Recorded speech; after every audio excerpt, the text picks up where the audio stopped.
Father, I know you as far as my capacity allows. I know you are beyond both any capacity and potential. I pray, Lord Father, may I know you completely. To know completely, you have to drop yourself. When you drop yourself, everything is here. This is my thing. If you want to be you and know me or know anything, you cannot know. You can only know your projections. And it will always change according to the mood. Even the story from the past, it will always change each time you tell it, because your present moods and the seasons and everything, the movement of the planet, the rising of the sun, or anything will going to affect your story. But if you're empty of you, even those cannot touch you. Because to know would be to be. You cannot stay as knower, because the knower is always personal. The knower cannot stay solid. To know something, you would have to be solid, meaning that always the same. And what you know cannot always be the same.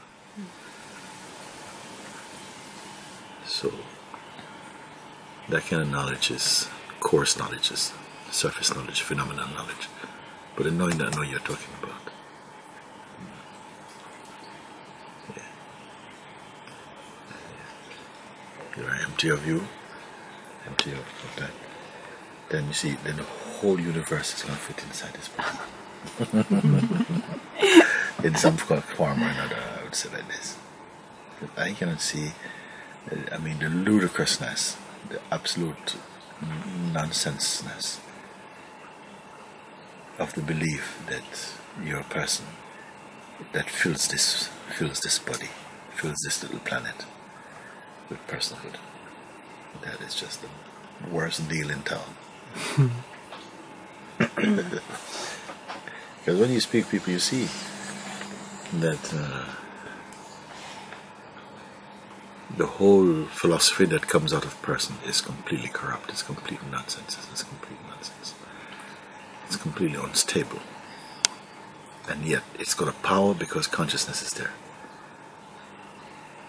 And you have to be completely empty. This morning I got up and I felt to write something, and I said that you know, don't ever try to become an expert, because to become such so-and-so an expert, for instance, you are compelled to differ. You are compelled to object and to exclude and to define and to confine. You just cannot help it by the nature of that. You have to be empty. And when you're empty, I mean, any music can play through you. Any music can play through you. When you're a person, you play a certain kind of music. But when you're a flute, any musician can play through you. You know?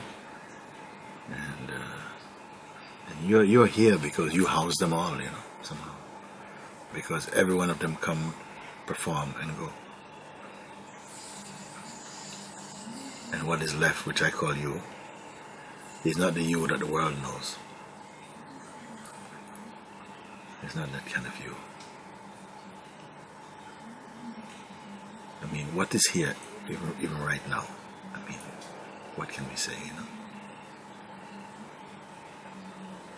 Everything else is a tourist. Everything else is, even the sense of a person is a fading light.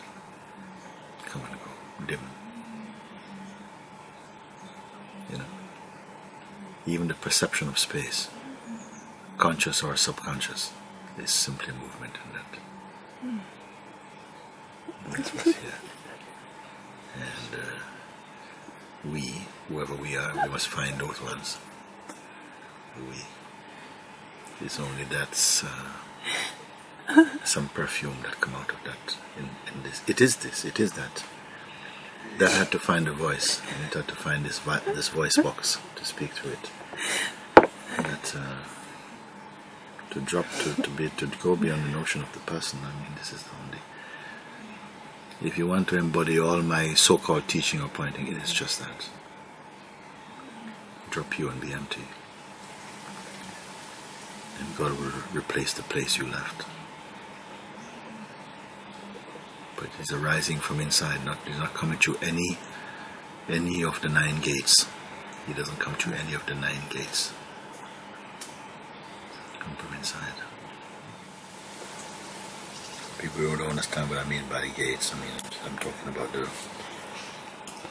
the 9 openings in the body, for instance, through which things can come through the senses and whatever.